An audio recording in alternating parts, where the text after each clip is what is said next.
Hi, how are you doing? Ms Chanelle here, language success coach.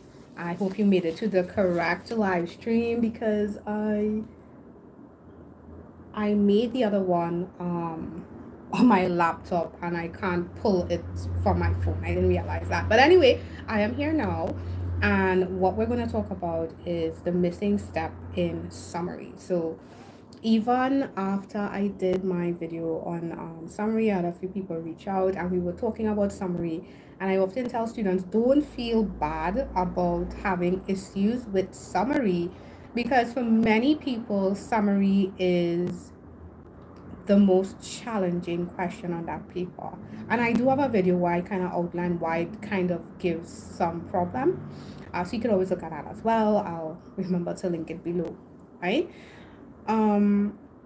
But there is a step, and I did mention it in that first live, that is very helpful for summary that many people miss out. Okay, so you would probably already be aware that for summary you do have to find 5 main points. That's a whole story by itself.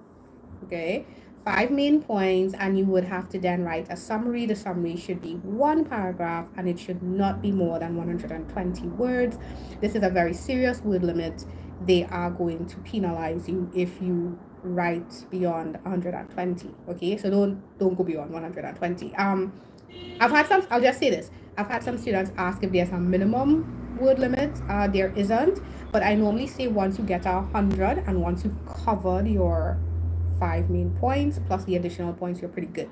All right, now even before you get to 5 main points and before you get to summary, there's something you need to do. You've got to read and understand the article that you've been given. All right, and that is where a lot of issues come from, reading and understanding it.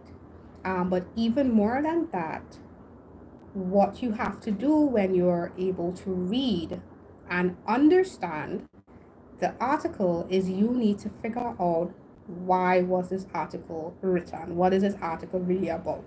In other words, you need to find an overall purpose for the article to be written, or an overall main idea. I kind of don't want to use the word main idea because for whatever reason, the word main idea throws off a lot of students, right? But essentially that is what that is. It is the main idea of what the article is about. So for example, I don't have my other device in front of me, so I'm going from basic memory. There is one, I think it's, I can't remember the year, but there's one that's about an oil spill, and they mention a lot of animals and the habitats being destroyed. A lot of students who do that, they get very confused with it because there's so much information. But how do you pull what the article really is about? So here's what I normally recommend to my learners. One, read the instructions. Normally for summary, the very first line tells you this is about this. Okay, you often see it repeated as a title. So that's the second thing I tell learners to look for the title.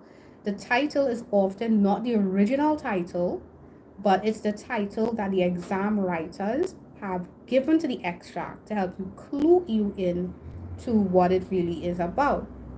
Then the third thing I normally recommend my learners to look for is to go all the way to the bottom to the reference information that has who wrote the article, where it came from. That can also give you an idea as to what it's about, right? So you often see the author, and you often see, oftentimes it might be the same article name or what it came from. Is it from a magazine? Is it from a journal, right?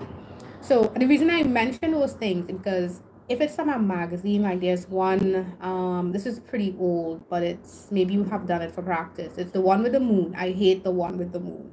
I hate that one. But that one is from Caribbean Beat magazine. That's an airline magazine. And articles on airlines, those types of magazines, they're there to keep you occupied during the flight, right? So it's almost like entertainment, right, versus information. So that's part of the first clue. Is this written for entertainment or is it written for information? And then from there, you clue yourself into the topic. What is this topic about? So, for example, the article that involves the animals and the habitats, I would often say that that article is about, it's not about the government needing to control oil companies so that they do not harm the environment. That's not what that article is about, right? I've seen that as I've seen that come across in the summary, right? I've read some where they start to go into oil tankers and oil companies and they harm the environment.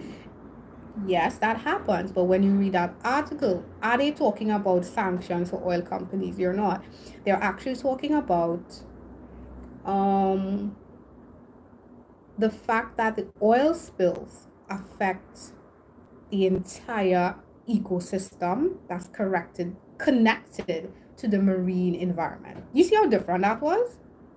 If you understand that this is about oil spills affecting the ecosystems and the habitats of animals connected to the marine environment.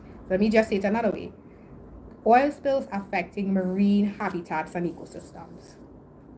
So if you understand that that's the purpose, or that's the overall idea of the article, when you start to get your points, you will focus on points that fall under that purpose.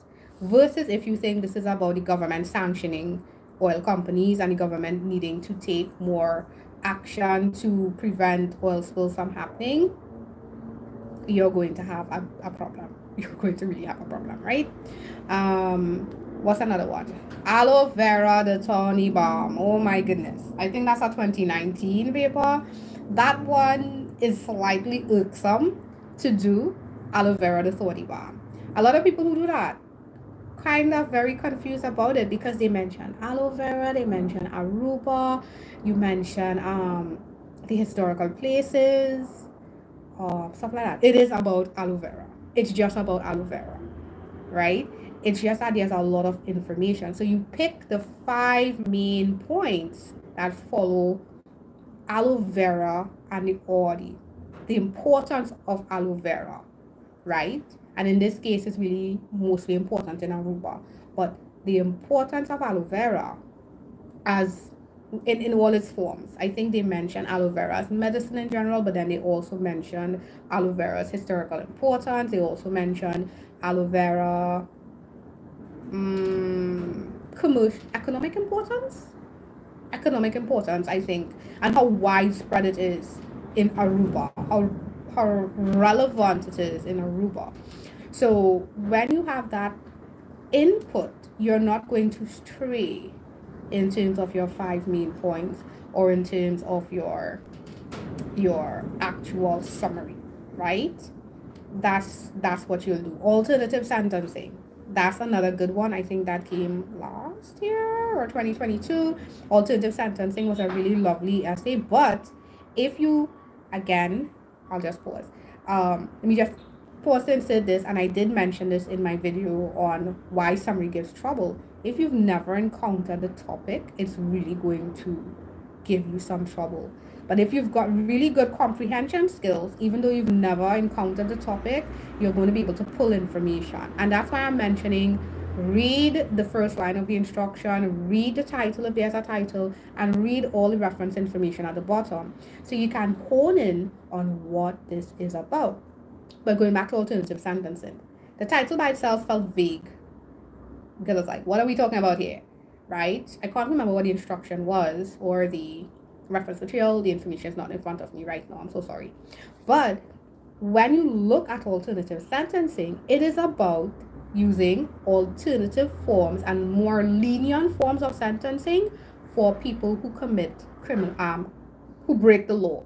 And I stopped myself from saying criminal activities and I said break the law because they also mention that you have people who commit lesser felonies, but then they go to jail and then taxpayers are spending money to maintain jails, right? You're spending money to keep the criminals okay, right? So they said, let's come up with alternative ways to ensure that people get punished if they did break the law, right? But you don't put them, you don't incarcerate them with very serious offenders, nor do you take them away from their families so that their families don't have an economic source of income. Okay, so that sounded like a lot, right? But that's what alternative sentencing is. It's something that exists. Maybe you've never really heard about it, right? Like I said, if you've never heard about it, it's challenging. But when you read it and you follow the clues that they give you, you can hone in on the purpose and then pick your 5 main points, right? So I've rarely ever seen anybody talk about figuring out what the overall purpose of the article is. You normally see, hey, don't put examples and, you know, write it in one sentence and say the sub-word limit. And those are actual valid things. However, if you figure out the purpose, that's going to just make it a lot easier for you, right? Now, I'm just going to say something very practical here. I'm just mentioning it because it just came to me.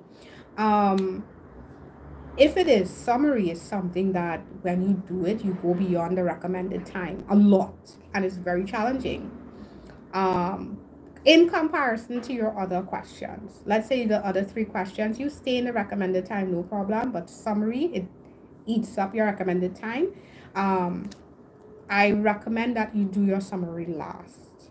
Okay, so I'll give you an example of why I'm saying that. I had a learner last year, not the best English student, but I worked with him and he did really well. I think he got a 2 last year, right? We worked really, really hard.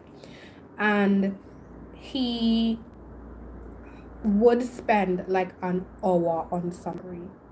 And that didn't help him because then he could not finish his argumentative. His argumentatives were okay, but his summary was bad. So he'd not do well for summary after spending all that time and rush through everything else, and then when he gets the argumentative, it's extra rush, right? So I told him what you need to do is do your summary last. For him, it works out really well. He would do his summary last, and when he completed it, when he'd used that tactic, it was a lot easier for him to actually complete the entire paper. All right, so if you have a question, I mean, it may not be summary. If you have a question that gives you the most trouble, all right, it gives you the most trouble, what you need to do is consider doing that question last so that you can really manage your time well. All right, I hope this was it is informational. This is informational, but I hope it made sense to you. Again, if you have any questions or concerns, please feel free to comment them below, right, about this topic or any other topic for English, for CSEC English. And you can also, if you're very shy, you can also message me directly on Instagram or Facebook, and I can get back to you. If it is you're looking for direct feedback, other than this general feedback I'm giving you, if you want me to like actually mark your papers, that's a paid service. If you can afford it, no problem. But message me as well, and I will let you know what that is. What I do is I mark the papers, paper 2, and I give you a ton of feedback. Right? I actually just did a live talking about feedback because, especially for written exams, if you are just getting a mark and you don't know why you're getting the mark, you don't know what you're falling short on, you need to know what you're falling short on, right? I've had many learners, and some students are really good at their writing, word choice, etc., horrible at content, right? So we end up having to work on content, which is actually not that hard to work on. It's not hard. It's pretty easy to work on the content. I have some who ignore organization. They don't know they need to do an introduction, body, conclusion. So because they've never learned how to format their work properly, this can even be for short story, they lose organization marks. And I work with them to get that done. If it is you have someone like that already, utilize that person. Get that feedback as much as possible so that you can improve your marks and do even better for the exam. All right, so thank you for being here. Again, any comments, please down below. And as always, this information is from me, Ms Chanelle, language success coach, and given to you in success and with love. Take care.